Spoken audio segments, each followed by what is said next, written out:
বাবা যে গরম পড়েছে সেই গরমে আইসক্রিম না খেয়ে আর চলে না।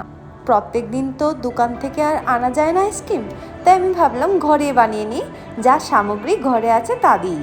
তো প্রথমে আমি এখানে চিনি, কাজু বাদাম আর পিস্তা দিয়ে দিয়েছি ওই আমলের ক্রিমটার মধ্যে। এরপর আমি এখানে আমন্ড ছিল ঘরে আমার, আমন্ড দিয়ে দিয়েছি। তারপর আমি এখানে ভ্যানিলা এসেন্স দিয়ে দিয়েছি। আর হ্যাঁ, আমি এখানে সবসময় কেসর দিই, কিন্তু আমার ঘরে যেহেতু কেসর ছিল না তাই আমি এখানে কেসরটা স্কিপ করে গেছি। তোমরা চাইলে এখানে কেসর দিতে পারো। তো তারপর আমি এখানে নারকেল পাউডার ছিল, কোকোনাট পাউডার আমি এখানে দিয়ে দিয়েছি। দিয়ে ভালো করে এটা পেস্ট করেছি। পেস্টটা ভালো করে করতে হবে। তোমরা এখানে এক বিটার দিয়ে করতে যেও না, কারণ এটা মিক্সার ব্লেন্ডারেই করতে হয় ভালো করে পেস্ট করার জন্য। তারপর আমি ভালো করে এখানে পেস্ট করে আমি এখানে একটা কন্টেনারে নিয়ে নিয়েছি। তারপর কন্টেনারে নিয়ে আমি এখানে কোকোনাট পাউডার ভালো করে দিয়ে দিয়েছি উপর দিয়ে।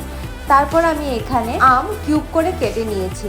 ম্যাঙ্গো কিউব করে কেটে নেওয়ার পর এটার মধ্যে আমি ম্যাঙ্গোর কিউবগুলো দিয়ে দিয়েছি।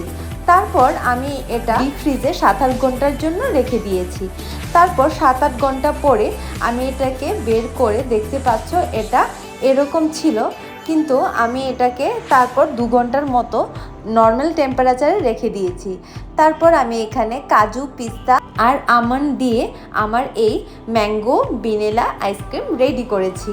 তো তোমরা অবশ্যই এই ম্যাঙ্গো ভ্যানিলা আইসক্রিম ঘরে বানিয়ে অবশ্যই তোমরাও খাবে, সবাইকে খাওয়াবে।